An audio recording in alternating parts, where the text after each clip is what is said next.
We're here with Lucy today. And what's Lucy's job? Lucy's an agility dog. She is.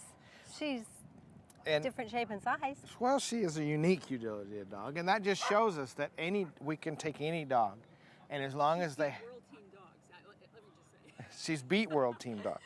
But now we're not beating world team dogs because we're having some problems moving.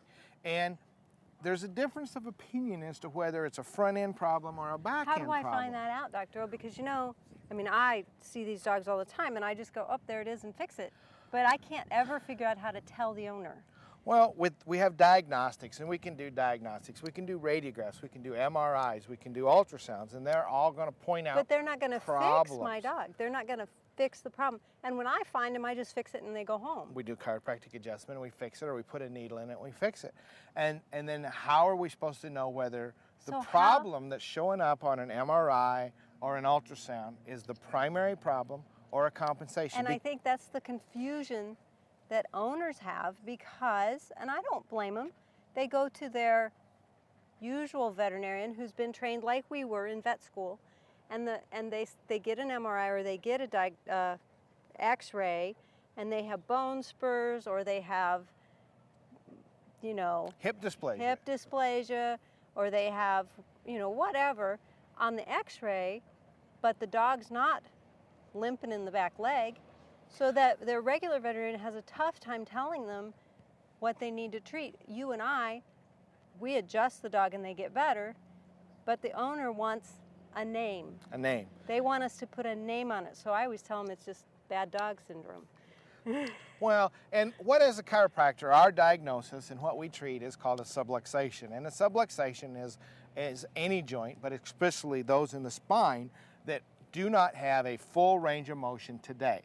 And that lack of a full range of motion is causing a problem in how the dog moves. Because remember, when a dog moves, it takes every muscle, every bone, every ligament, every tendon, and every joint for him to move. So what we need to probably help our owners understand is that the chiropractic adjustment improves the movement and fixes what's going on, even though it may be temporary.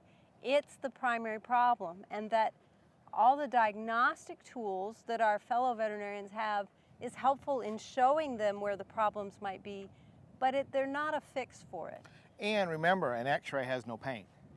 Well, right. X-rays don't feel anything, just like a piece of X-rays don't paper. feel anything. And so when we look at an X-ray, even though this dog may have hip dysplasia, may have terrible X-rays, doesn't mean she's not painful there. That's where she's painful. So how can we tell where we're painful? Well, let's remember how these guys move.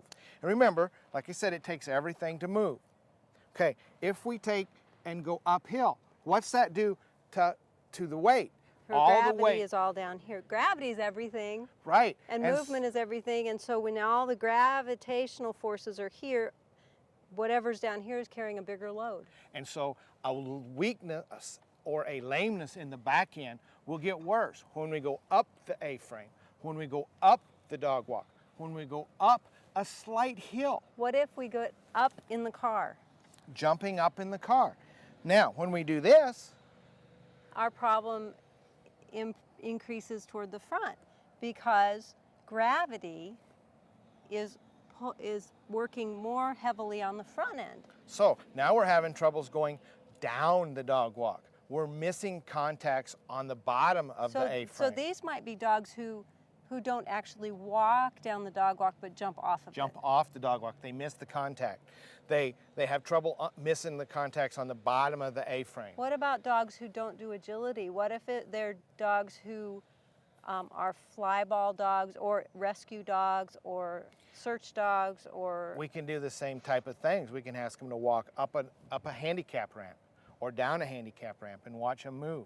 A dog that has problems in the back end will have more difficulty walking up a ramp than he will going down a ramp. Okay? A dog that has problems in the back end won't jump on the couch. A dog that has problems on the front end won't jump off the couch. All right. So that dog that you think has just found his home, he jumps on the couch in the morning, and the only time he gets off is when you take him off at night so that you can go feed him. Okay? Maybe it's because he has a problem in his front end. Okay.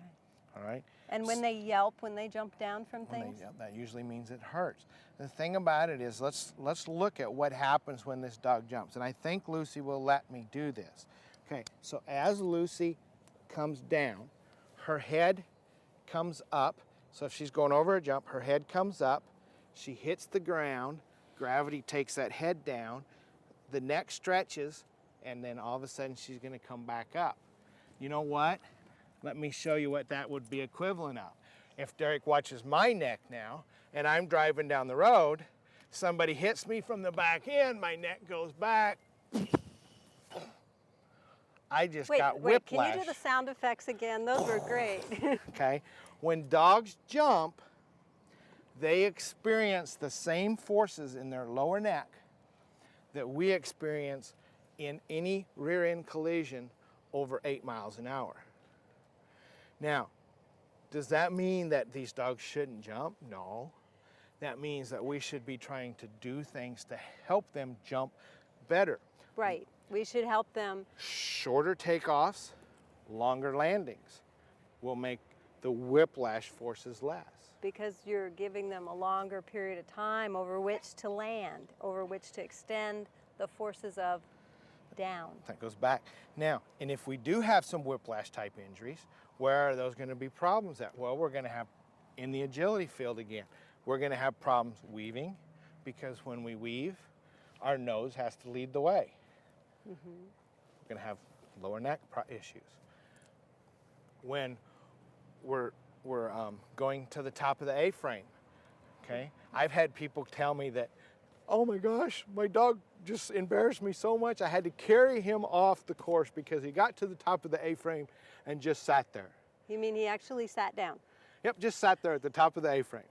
Because he couldn't look down. Yeah. Because he couldn't look down, okay? Because the dog's not gonna go down the A-frame if he can't see it.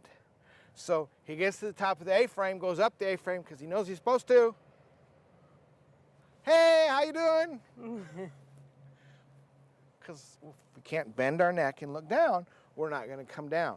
And remember, once we start down, if we're having problems in that front end, we may jump off the A-frame. You may jump off the A-frame rather than come down the A-frame. So those are all some ways that owners can get a clue or have a diagnosis for whether this is front end or back end. And also, when you take them to your chiropractic veterinarian, they will be able to tell you or to confirm for you that that's where some of the issues are coming from. And don't forget that diagnostics are helpful. MRIs, x-rays, all those things. But what we usually want in an x-ray starts here at the nose and comes all the way to the tail. We don't want to cut parts of the dog off because they're all interconnected. And those diagnostics can help in determining where our primary problem is. But if we're improving with our chiropractic adjustment, we know that we have found where those problems are and we've fixed them. And remember that a subluxation up here Being the atlas, and occiput will alter function way back here in the toes.